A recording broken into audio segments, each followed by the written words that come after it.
Congratulations on the film. I really enjoyed it. So well done on it. Thank you. I have to know, you're no stranger to famous books being made for screen. So taking on another one, was it daunting? Was it exciting? A bit of both? I think a bit of both. I think I love reading, and I've sort of feel very lucky to be able to sort of bring to life characters that I've loved in books, but it definitely is daunting too, because so many people have read the story and love the character and have a very clear idea of their version of it. So definitely a bit of both. And how do you find the balance then between reading the book, knowing the character that's in the book, but then bringing Kaya to life? Because when you bring a character to life, it's a bit different for screen. So how do you find that balance? It's kind of funny, because I think from my experience before, I realised that all you can try and do really is capture the tone of the book and hope that the audience is left with the same feeling when they finish the film that they're left with when they finish the book, and then just accept that it's going to be a bit different, and you can offer maybe a different angle into those characters, because in a book you're so in their head, but in a film you're observing them from afar. And it's also fun to see how different filmmakers approach an adaptation too. So for this version of it, there's voiceover, and it's kind of there's a scope to it that's very different to anything I've done before, and it's really fun to see how everyone's different sort of vision of the book comes to life together as a sort of shared thing, So yeah. And then when it comes to a character in a book, is it the story, is it the character, is it a combination of all of the elements, or what was it that drew you to Kaya?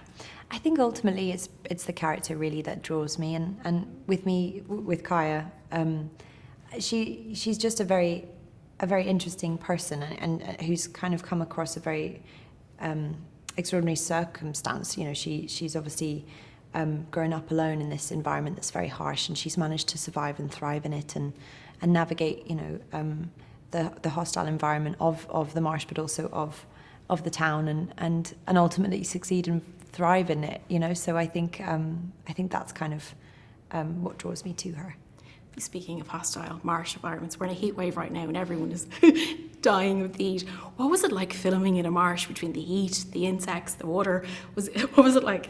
It was definitely challenging, I'd say. It was really helpful to be actually on location, because it meant that you weren't having to sort of imagine anything or pretend to look at beautiful things, because they were everywhere. But also we had like crazy thunder and lightning storms, and our sets flooded, and it was humid, and I've never been covered in more insect spray in my life, and still got very bitten. So yeah, it was definitely challenging, but so helpful ultimately to help get into her world. Kaya spends quite a lot of time on her own. So as an actor, when you have a lot of scenes alone, does that allow you to really kind of get into the head of her, because it's just you, the camera, and the setting? Yeah, I love kind of scenes like that where they're quiet, and especially when it is an adaptation, there's a maybe a want to kind of dialogify every thought of a character, but I like it when a script lets you just think the thought and do it quietly, and allow the audience to fill in the characters' inner life, really. And also it's when you see the sort of art of filmmaking come together, really, because I can sort of emote something, but unless the camera is also telling that story with a particular angle or push in, or there is a particular music underneath it that helps you to sort of understand what the character's feeling, it's really such a team effort, those kind of scenes. So I love scenes like that where there isn't dialogue.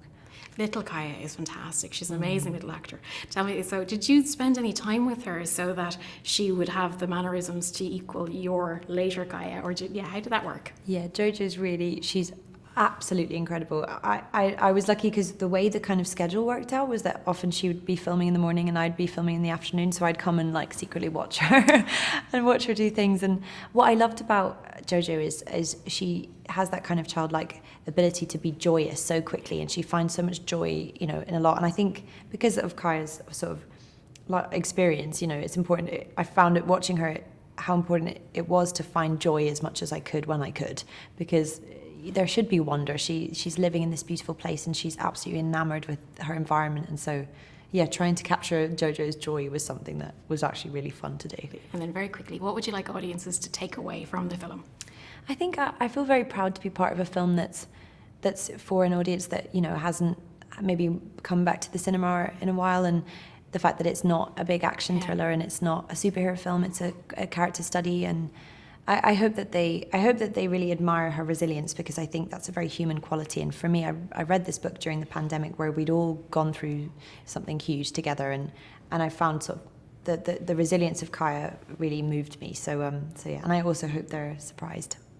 I think they will be. Thank you very much, and best of luck with the release. Thank you. Nice meeting you. Thanks, Cara.